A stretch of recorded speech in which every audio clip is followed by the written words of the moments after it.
Welcome to our channel.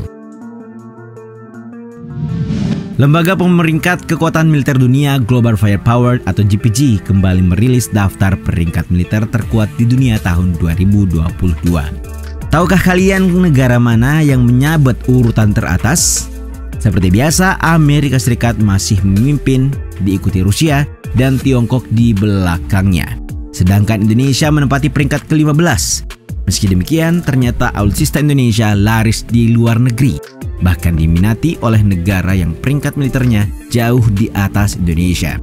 Seperti apa dan mengapa? Berikut penjelasan singkat terkait alutsista canggih buatan RI yang laris di luar negeri.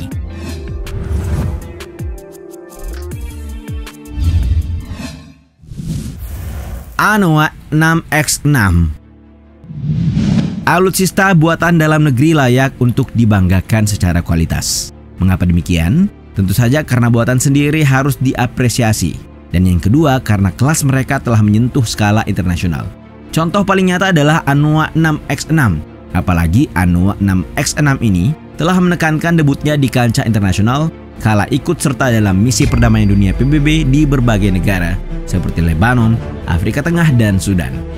PT Pindad, seperti yang tercantum dalam situs resminya, hadir sebagai industri pertahanan dan mempunyai visi menjadi produsen alat pertahanan terkemuka di Asia melalui upaya inovasi produk dan kemitraan strategis.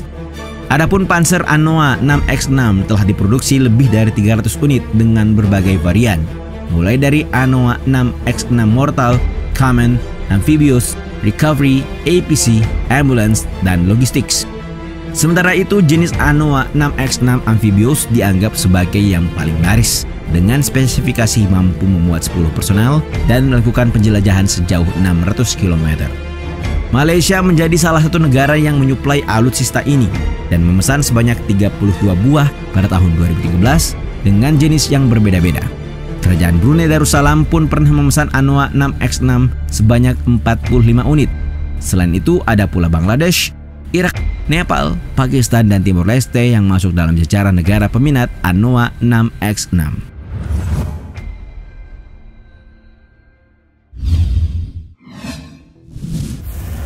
Tank.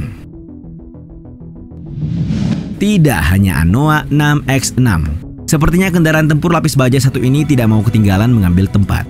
Sebab faktanya Indonesia mendapat tempat di pasar internasional melalui tank, bahkan menjadi alutsista terlaris di tahun 2020 lalu. Meski mahal dan membutuhkan persediaan logistik yang banyak, tidak bisa dimungkiri bahwa tank adalah senjata darat paling tangguh dan serba bisa pada medan perang modern. Karena itu, kita akan membahasnya terutama fakta mengenai medium tank Harimau dan tank bot amfibi yang diminati oleh negara lain. Khusus medium tank Harimau, sejauh ini terdapat dua negara yang diketahui ikut memesan, yakni Filipina dan Ghana. Medium tank Harimau diproduksi PT Pindad hasil kerjasama dengan Turki Avanesas sejak tahun 2017. Harga per unitnya yang mencapai 101 miliar rupiah tidak menghalangi calon pembeli untuk memilikinya. Melansir Pindad.com, kendaraan ini dilengkapi dengan two-man turret kaliber 105 mm serta senapan mesin kaliber 7,62 mm untuk daya gempur maksimum. Sementara itu, tank bot amfibi buatan PT Lundin dipesan oleh Rusia pada tahun 2020 lalu, di mana pembelian satu unit tersebut dikonfirmasi langsung oleh Duta Besar Indonesia untuk Rusia, Wahid Supriyadi, melalui Warta Ekonomi. Ini bukan kali pertama PT Lundin mengekspor produk buatan mereka ke Rusia. Tahun 2018 lalu, mereka juga mengekspor 7 kapal buatannya ke Rusia, yaitu kapal RIB atau Rigid Inflatable Boat jenis Karboteh.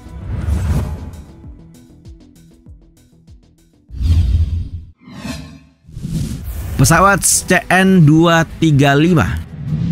Karya anak bangsa lainnya yang patut diacungi jempol adalah pesawat jenis CN-235-220. Bagaimana tidak, buah dari hasil kerjasama antara PT Dirgantara Indonesia dengan konsesionis Aeronautica SA tersebut juga diminati oleh berbagai negara di dunia. Pada tahun 2021, Menhan Prabowo Subianto menyerahkan satu unit pesawat jenis CN-235-220 kepada Angkatan Udara Republik Senegal. Hal ini patut dibanggakan karena sekaligus merupakan tanda kali ketiga Senegal membeli pesawat dari Indonesia. Korea Selatan menjadi negara yang paling banyak menggunakan karya anak bangsa ini dengan jumlah 12 unit, disusul Turki 9 unit, Malaysia 8 unit, dan Arab Saudi 7 unit. Terbaru, lebih dari 20 negara diketahui telah menggunakan pesawat CN-235. Prabowo mengonfirmasi bahwa beberapa negara seperti Afrika, Timur Tengah, Amerika Latin, serta beberapa negara Asia dan Eropa menyatakan minat terhadap pesawat jenis ini. Spesifikasi pesawat CN-235 adalah mampu menampung 40 penumpang dan bisa pula digunakan bagi penerjun komersial hingga sebagai pesawat patroli maritim. Bermodalkan 2 mesin turboprop, pesawat ini mampu mendarat di landasan yang pendek.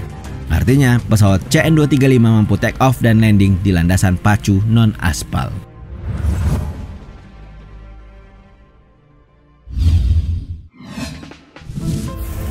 Kapal patroli. PT Lundin yang berada di Banyuwangi nyatanya pernah menjalin kerjasama dengan pemerintah Malaysia hingga lahirlah varian baru Monohull X-15 Fast Patrol Boat. Ini merupakan salah satu kapal patroli sekaligus kapal tempur ringan yang memiliki 3 ukuran, yaitu 11 meter, 16 meter, dan 16,5 meter. Tapi tidak hanya oleh Indonesia dan Malaysia, ternyata Timor Leste juga menaruh minat pada kapal ini. Terdapat 2 kapal dengan dimensi 11 meter yang digunakan Angkatan Laut Timor Leste. Keunggulannya tidak perlu diragukan. Kapal yang terinspirasi dari Swedia ini mampu mengangkut 14 personel dengan senjata kaliber 12,7 mm dan 7,2 mm kaliber GPMG sebagai sistem pertahanan diri yang melengkapinya. X-15 Fast Patrol Boat juga berperan sebagai kapal respons cepat dalam pekerjaan patroli reguler, pengintaian, pengawasan, penegakan hukum, kontra pembajakan, evakuasi medis, dan operasi penyelamatan.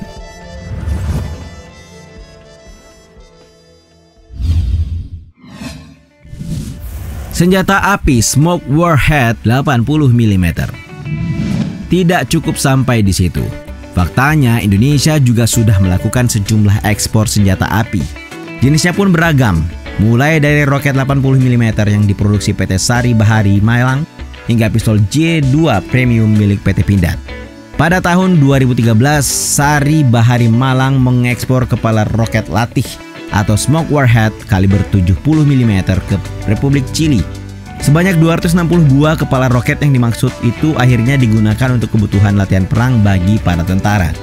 Selanjutnya ada pistol G2 Premium yang diklaim sebagai salah satu primadona senapan produksi Pindad. Pistol yang diperkenalkan pertama kali pada tahun 2016 itu telah diekspor ke Timur Tengah dengan jumlah yang mencapai 10.000 unit. Pistol ini juga digunakan di Laos, Vietnam, dan Filipina. Dengan harga 35 juta rupiah yang ditaksir cukup mahal, pistol ini menggunakan amunisi kaliber 9 mm dengan jarak tembak efektif mencapai 25 meter. Kapasitas magazinnya bisa memuat 15 peluru dengan panjang laras 5 inci.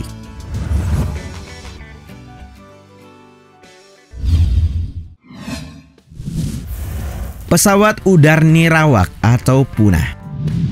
Melalui pesawat udara nirawak yang dinamai Elang Hitam, Indonesia lagi-lagi menunjukkan kemajuan melalui karya anak bangsa.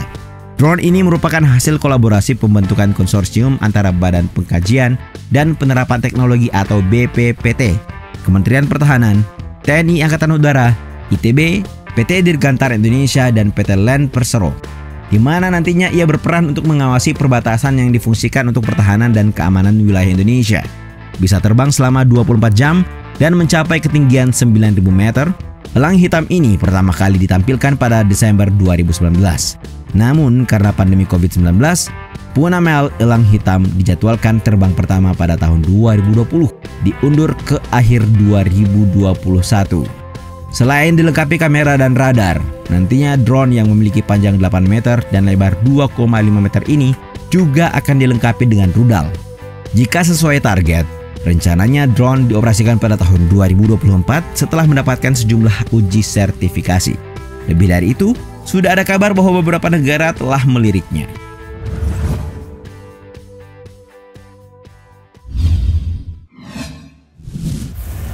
Senapan. Terakhir kembali hadir PT Pindad yang berhasil menciptakan SS2V5 kaliber 5,56 mm untuk kemudian diekspor ke beberapa negara Asia bahkan sampai ke Afrika. Meski buatan dalam negeri, senapan ini berstandar NATO dengan berat kosong 3,35 kg dan berat isi 3,71 kg. SS-2V5 memiliki tingkat mobilitas yang sangat tinggi serta cocok untuk digunakan dalam berbagai skenario pertempuran jarak dekat.